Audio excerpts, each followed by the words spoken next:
Hey, what's up everyone? This is Dom, and I'm fairly new to Huawei's lineup of smartphones, but since I was such a big fan of the Huawei watch, and the review on that is linked below, I had some high hopes and expectations for this new device. As with Huawei watch, the unboxing experience is excellent. Huawei knows how to do packaging, and it's clean cut and presented well. Inside of the box, you get the Huawei Mate S, a pair of decent headphones, micro USB cable, and a wall adapter. Oh, and there's also a case included, which enables some features like answering a phone call, but I'm not really a fan of folio style cases or shimmery pearlish gold colors either. But moving along to the star of the show, the Mate S is an exceptionally well built smartphone. We have a solid unibody design here with antenna breaks on both ends and chamfered edges around the outside. Aesthetically, it's very pleasing, though I can't help but mention the design similarities when compared to a few other phones on the market. Around the front side, you'll find a 5.5-inch 1080p AMOLED display, which looks fantastic. Sure, it's 1080p, but that hasn't bothered me one bit.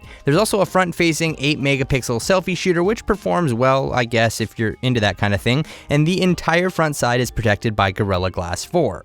Unfortunately, the widely touted Force Touch display only comes along with the unavailable 128GB model, so I haven't had a chance to experience the features with that at this time. Around the back, we have a 13-megapixel shooter protected by sapphire crystal. It'll only shoot up to 1080p video, but does include optical image stabilization to keep things steady. The camera is decent, not amazing, but decent. The real winner on the backside is the fingerprint scanner below the camera. It's freaking amazing. Hands down the best fingerprint sensor I have ever used on a smartphone. It's that good. It's sometimes hard to believe this thing is actually reading my fingerprint, and I'm not sure how they're doing it this right, but they need to keep doing it like this and share this secret with every other smartphone maker on the planet. Seriously. Along with that, the fingerprint sensor can also be used to perform various actions when used like a touchpad.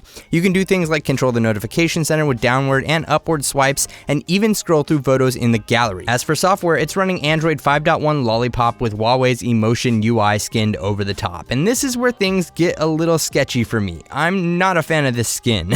There's no app drawer, and the icons are simply organized on the home screen in rows and within folders. Sure, it's not the end of the world, but I like me some app drawer. At least the system is speedy thanks to the high silicon Kirin 930, what?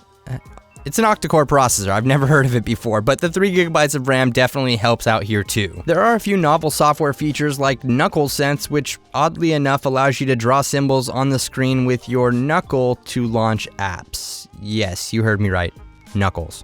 Honestly, if I were to continue to use this phone, the Google Now launcher would be a requirement. I am not a fan of this skin. The 2700 mAh battery is what powers this beast, and it does a fairly good job getting me through the day. I've never been dead before the day was over, but I won't comment on specifics because I've been using a pre-production device that was not even meant to be used in the US, and I was also using it throughout Germany with random carrier SIMs, but battery life is pretty good. So what's the story here with the Mate S? Amazing hardware, decent camera, fantastic best-in-class fingerprint sensor, but clunky software.